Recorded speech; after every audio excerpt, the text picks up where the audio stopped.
24 months and counting. What are we doing with our imported cheetahs?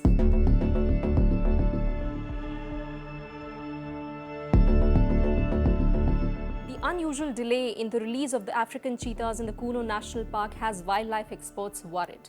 The felines, which were airlifted in 2022 from their native home in Africa, thousands of miles away to Kuno National Park, were hastily recaptured when 3 of them died unexpectedly due to a mysterious infection in the monsoons last year.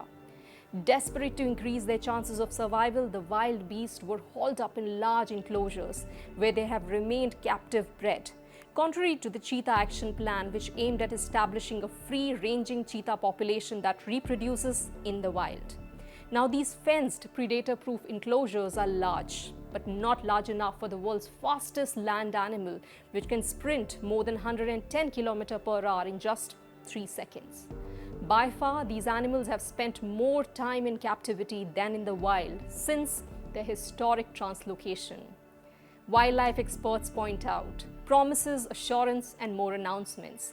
Now, if you go back to the timeline, after they were recaptured in July 2023, in August, the captured cheetahs were to be released, but it got postponed to December.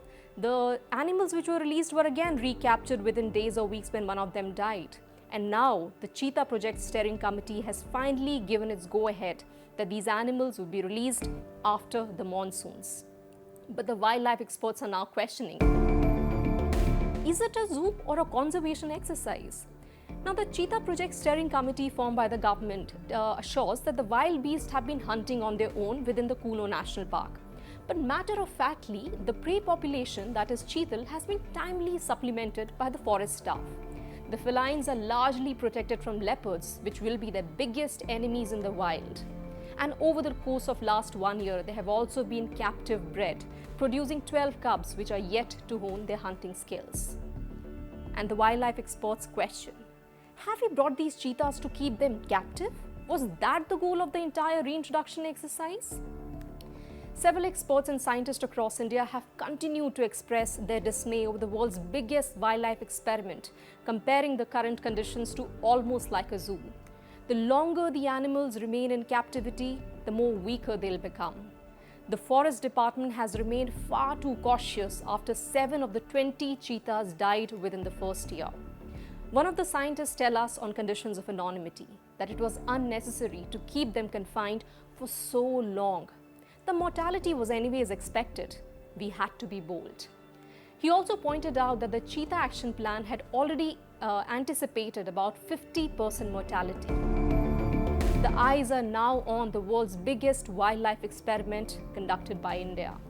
The authorities have so far been unwilling to take any chances after 7 cheetahs died within the first year, including 3 in the monsoons alone.